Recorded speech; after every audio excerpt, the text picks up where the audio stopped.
오늘 말씀의 제목은 따라해 볼까요? 은혜 또 은혜. 예, 오늘 말씀의 제목은 은혜 또 은혜입니다.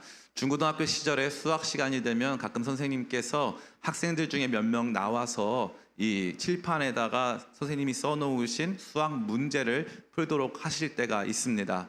그 수학 문제를 풀다 보면은 어떤 친구들은 잔머리가 좋아가지고 대충 보면 답이 뭔지를 아는 친구들이 있어요. 그래서 그 친구들이 막 대충 거기다 써가지고 답을 딱 씁니다. 근데 간혹 이 친구들이 워낙에 주관식 찍기를 잘해가지고 그 정답이 맞는 친구들이 있어요. 그럼 수학 선생님이 칭찬을 할까요? 안 할까요? 안 합니다. 왜 안 할까요? 식이 틀렸거든요. 식이 틀렸어요. 식이 틀렸기 때문에 뒤에 붙어있는 결론, 답은 맞아도 식이 틀리니까 틀렸다고 말씀하시고 혼나고 다시 배워야 하는 것입니다. 식이 틀리면 답이 틀린 거예요. 너무나도 중요한 내용이 아닐 수 없는 것이죠. 오늘날 우리 성도들 가운데 식이 틀린 성도들이 너무 많아요. 목사님, 전 예수님의 은혜로 구원 받았습니다. 예수 천당 불신 지옥, 저는 그래서 예수님 은혜로 구원 받았으니까 저 끝났습니다. 그렇지 않습니다. 여러분에게 하나 질문하고 싶습니다. 여러분, 구원은 죽어서 받습니까? 살아서 받습니까? 그렇죠. 우리 기쁨의 교회 성도들은 다 알죠. 구원은 살아서 받는 겁니다. 구원은 살아서 받습니다. 예수로 나의 구주 삼고 성령과 피로 거듭나서 이 세상에서 내 영혼이 하늘의 영광을 보고 누리는 것입니다. 우리는 그 영광을 맛보고 아직 우리가 이미 다 이룬 것은 아니지만 아직 완성되지 않았지만 그것을 소급하여 누리고 맛보고 경험하고 그 약속 가운데 살게 충분한 삶을 살게 된다는 것이죠. 그러니까 구원은 살아서 받는 겁니다. 이 살아서 받는 구원 안에서 우리는 너무나도 구원과 신앙생활을 단순화시킬 때가 있어요. 예수님 믿고 착한 일 하면 구원받고 행복하게 그리스도인으로 산다. 아닙니다. 식이 완전히 틀렸어요.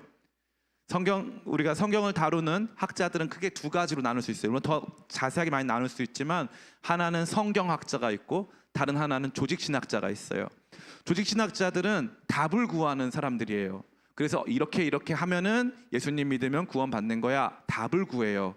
근데 성경학자들은 그 안에서 그 답이 나올 때까지 우리에게 일어나는 일들을 조망하게 하는 것입니다. 성경적 그리스도인이 된다는 것은 성경이 보여주는 예수 믿고 구원받는 그 과정과 흐름 그리고 그 식을 보게 한다는 거예요. 그래서 아브라함의 삶을 보는 것은 저와 여러분들이 구원받은 다음에 어떻게 되는가를 보게 한다는 거죠. 오늘 말씀에는 이제 아브라함이 이삭이 태어나기 1년 전, 몇 달 전 겪게 되어지는 그의 삶의 구원 이후의 중대한 사건 하나를 다루어 주고 있습니다. 그것은 무엇일까요? 따라해 볼까요? 도루묵 사건. 예, 오늘 이 말씀은 도루묵 사건이에요. 도루묵 사건. 왜 그럴까요? 이 말씀은 그 이전에 한번 등장한 적이 있습니다. 아브라함은 가나안 땅에 처음에 입성했을 때에 이 일을 똑같이 행해요. 하나님 말씀 믿고 갈대아 우르라고 하는 자기 지역을 떠나서 하란을 떠나서 이제 가나안에 입성했는데 거기 입성하자마자 초창기에 초신자 때 입성하자마자 기근이 드니까 애굽 땅에 바로 내려갑니다. 애굽 땅 내려가서 자기 아내를 무서우니까 누이라고 속였습니다. 참 이 사라가 가진 은사는 얼마나 대단합니까? 65세가 되고 이제 90세가 돼도 남자들이 꼬이는 은혜가 있어요. 방부제 미모. 그래서 노년인데도 남자들이 그렇게 꼬이고 인기가 그렇게 많아요. 정말 아브라함의 예언대로 사라를 데려가는 곳곳마다 다른 사람들도 아니고 그 나라에서 가장 알파메일, 알파남들이 자기 아내, 65세 또 90세 된 자기 아내를 다 데리고 갑니다. 여러분, 우리 자매님들이 그런 축복합니다. 죽을 때까지 매력적인 여성으로 사시기를 간절히 원해요. 사라는 그런 축복을 받았습니다. 그런 축복을 받았어요. 근데 지금 이 65세 때 한번 경험을 했거든요. 애굽에 갔을 때 남편이 자기를 누이라고 속여가지고 바로가 자기를 데려갔어요. 근데 이 바보 같은 남편은 자기가 바로한테 이렇게 끌려갈 때도 잘 가 내 동생 하면서 보냈단 말이에요. 잘 가, 잘 살아, 행복해, 좋은 사랑하세요 이러면서 보냈단 말이에요. 그런데 이제 무려 25년이 지났어요. 이제 하나님과 함께한 시간이 25년이 지났어요.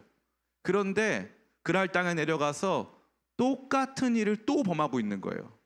똑같은 일을 또 범하고 있습니다. 그러면 우리의 믿음이 어떻다는 거예요? 예수 믿고 구원받으면 죄에서 완전히 벗어난다는 거예요? 아니면 또 죄를 짓는다는 거예요? 또 죄를 짓는다는 것입니다. 구원파의 믿음은 저와 여러분을 흔들어요. 그래서 뭐라고 말하냐면, 예수님 믿고 나면은 예수님이 너의 모든 죄를 구원하셨는데 다 죄를 사해 주셨는데 네가 이제는 죄를 짓는다는 것 자체는 네가 예수님을 안 믿은 거다라고 말해주는 거죠.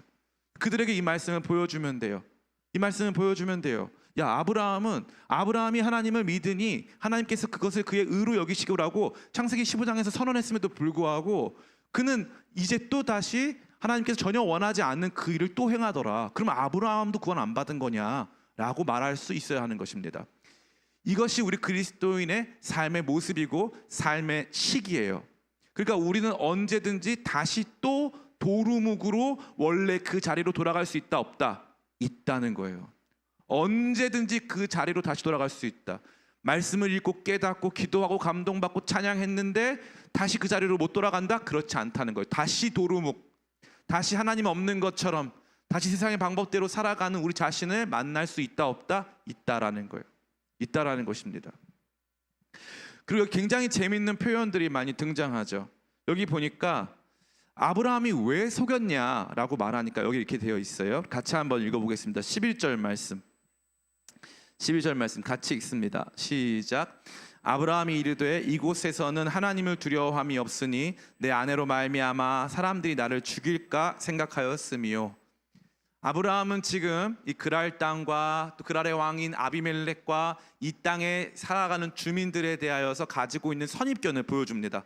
당신들은 예수님 안 믿으니까, 하나님 안 믿으니까 아주 잔인한 사람들일 것이고, 당신들은 나쁜 사람들일 것이고, 당신들은 굉장히 윤리적이지 못한 사람들일 것이다. 그래서 나는 내 아내를 누이라고 속일 수밖에 없었다. 이 말에는요, 아브라함이 가지고 있는 윤리적 우월감이 자리하고 있어요. 난 당신들의 윤리, 당신들이 살아가는 삶의 가치를 인정할 수 없다. 내가 살아가는 가치가 좀 더 높은데 당신들은 아마 그것을 이해하지 못할 것이다. 왜냐하면 당신들은 하나님을 두려워하지 않기 때문이다 라고 말하고 있는 거죠. 나는 하나님을 두려워하는 사람이고 당신은 하나님 두려워하지 않는 사람이니까 당신들이 살아가는 세상은 정글이고 당신들은 야만 속에서 무지함 가운데 살아가는 몽매한 사람들에 불과하다라고 이 그랄 사람들에 대해서 그가 가지고 있는 윤리적 우월감을 드러내고 있습니다.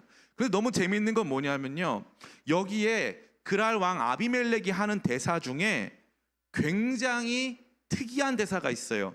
우리 4절 말씀 같이 한번 읽어볼까요? 3절과 4절 같이 한번 읽겠습니다. 시작.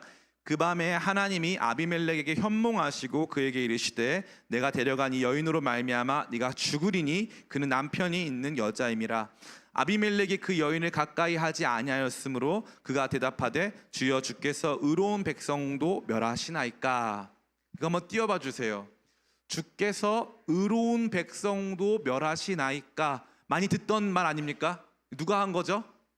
그렇죠. 아브라함이 했잖아요. 아브라함이 18장에서 소돔과 고모라에 대하여서 항변할 때 하나님께서 의로운 백성도 멸하십니까? 라고 말했단 말이에요. 근데 이걸 누가 말하고 있다고요? 아비멜렉이, 하나님 안 믿는 사람이 하나님이 의로운 백성도 멸하십니까? 라고 하나님에 대한 인식과 하나님이 마땅히 이러한 분이라고 하는 그의 영적 상식을 말해주고 있는 거예요. 그는 아브라함 생각보다 하나님에 대해서 깨어있는 사람이에요.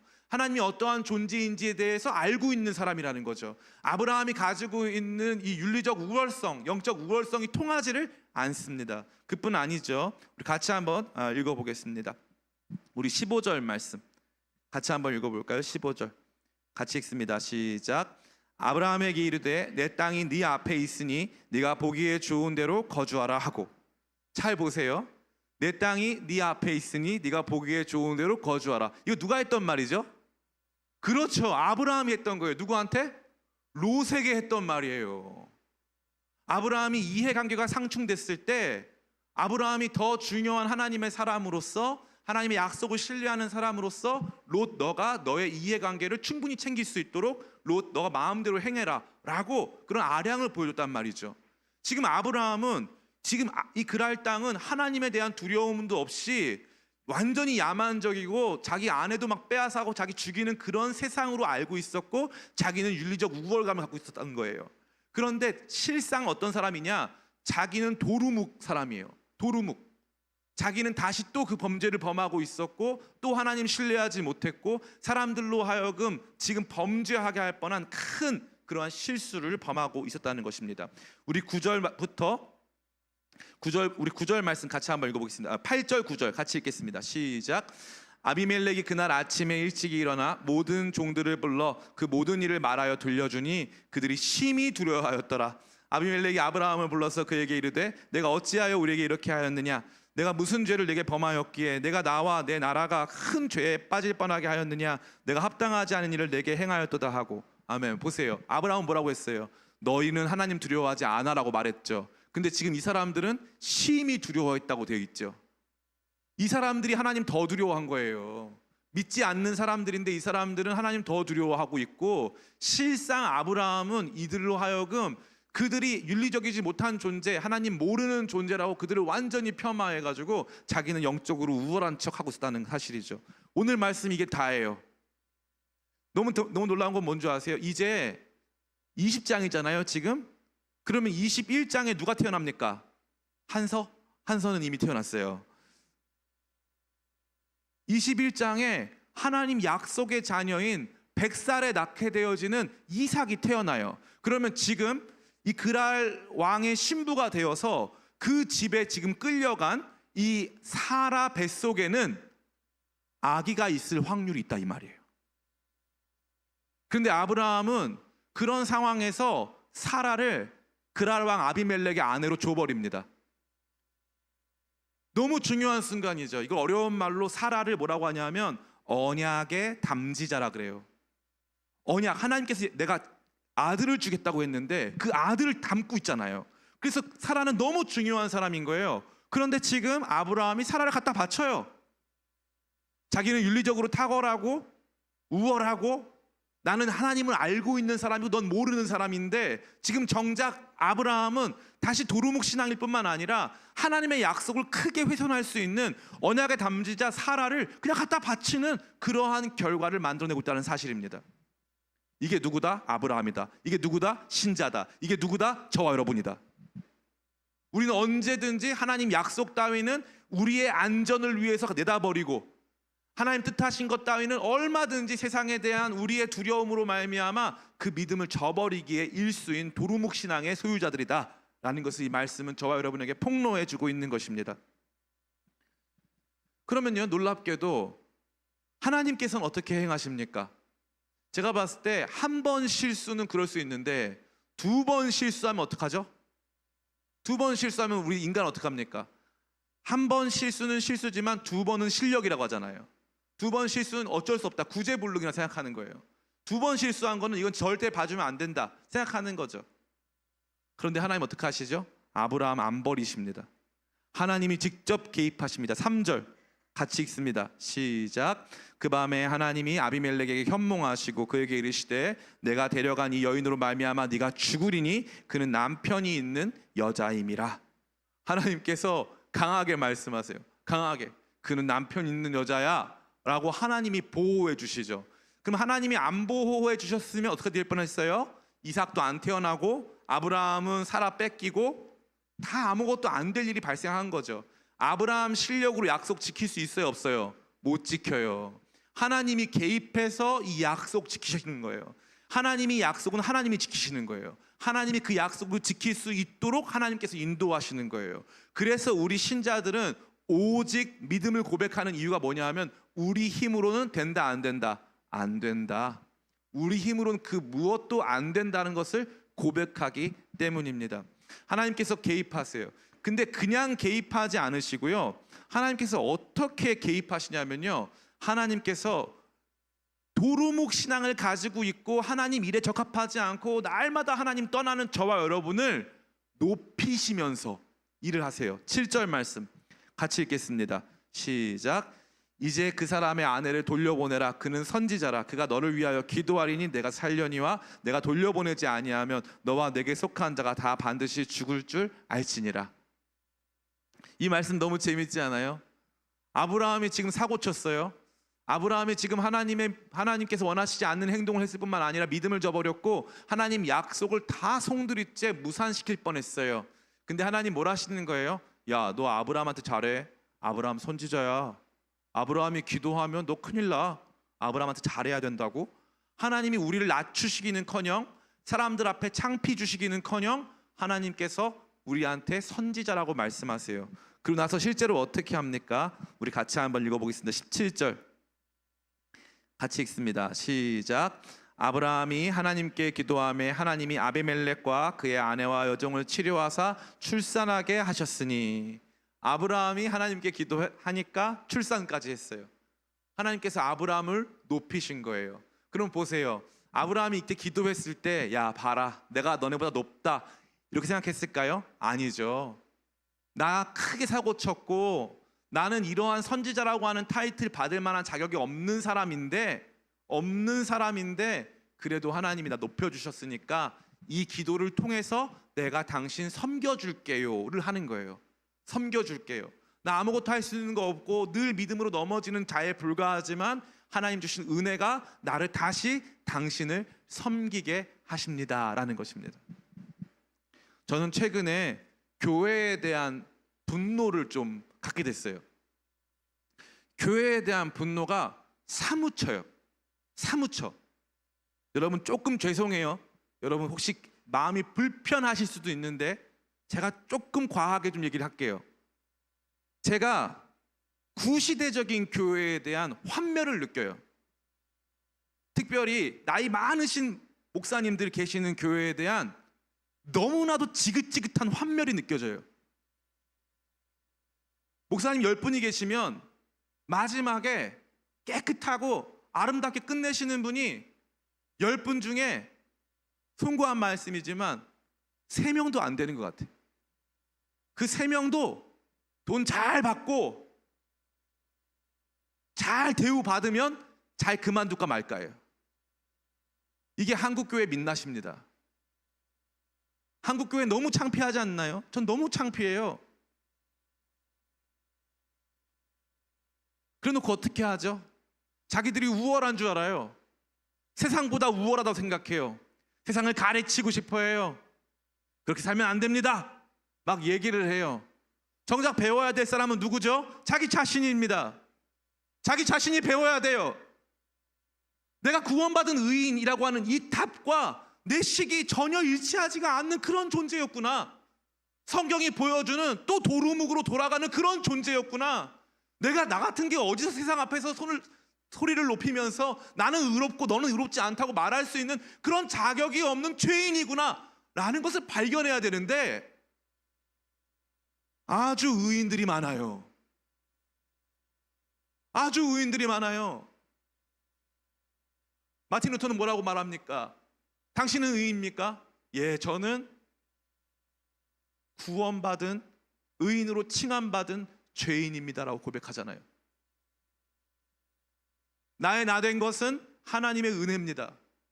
나 같은 것을 윤리적으로 우월하지도 못하고 대단하지도 못하고 언제나 도루묵 신앙인 나 같은 것을 하나님께서 선지자로 불러주셨기 때문에 내가 할 수 있는 것이라곤 당신보다 우월해서가 아니라 내가 가진 사명이 이거밖에 없으니까 당신을 위해서 기도해드리겠습니다. 내가 당신한테 해를 끼쳤습니다. 내가 당신의 가정을 망칠 뻔했습니다. 미안합니다. 내가 당신을 위해서 기도해주겠습니다. 하나님께서 이 훈련을 시키신다고요. 이 훈련을. 그런데 우리는 너무나도 구원에 대해서 얕은 지식을 가진 채 나는 하나님을 아는 사람이고 나는 하나님 말씀 이해하는 사람이니까 나는 세상보다 우월하고 저 지옥 갈 사람들보다 내가 더 대단한 존재다. 하나님 두려워하시기 축복합니다. 아브라함보다 세상이 하나님을 더 두려워했어요. 언약의 담지자인 사라를 누군가의 아내로 갖다 버리고 하나님의 약속 따위는 기억하지 못하고 하나님께서 여지껏 돌봐주신 거 하나도 기억 못하고 나 혼자 살겠다고 오늘 또 죄를 범하고 있는 그 존재가 아브라함이고 그게 저와 여러분이라고 이 시기 가르쳐 주는 거예요. 여러분이 만나게 될 현실입니다. 현실이에요. 전 요즘에 너무나도 두렵습니다. 제가 나이가 먹으면 먹을수록 제가 그렇게 비판하던 분들과 닮아지는 구석이 있는 것 같아요. 너무나도 무서워요. 내가 성도들보다 좀 더 우월하다는 인식이 있으면 어떡하지? 나 쥐뿔 아무것도 아닌데. 내가 뭔가 기도해주면서 대단한 자격과 조건을 가진 인간인 것처럼 행하면 어떡하지? 그게 있는 거예요. 그게. 예수 그리스도께서 왜 이 땅 가운데 오셨습니까? 왜 그분이 낮아지신 줄 아세요? 사람들이 높아져서 주님이 낮아지신 거예요. 스스로 하나님 되려고 하고 스스로 왕 되려고 하는 사람들이 높아지시니까 하나님이 낮아지신 거예요. 사람들이 죽으려 하지 않으니까 예수님이 십자가에서 대신 죽으신 거예요. 오늘날 우리 그리스도인들이 회복해야 될 것은 무엇입니까? 따라해볼까요? 나의 나 된 것은, 더 큰 목소리로 해보겠습니다. 나의 나 된 것은 하나님의 은혜입니다. 날마다 은혜만 자랑하시기를 축복합니다.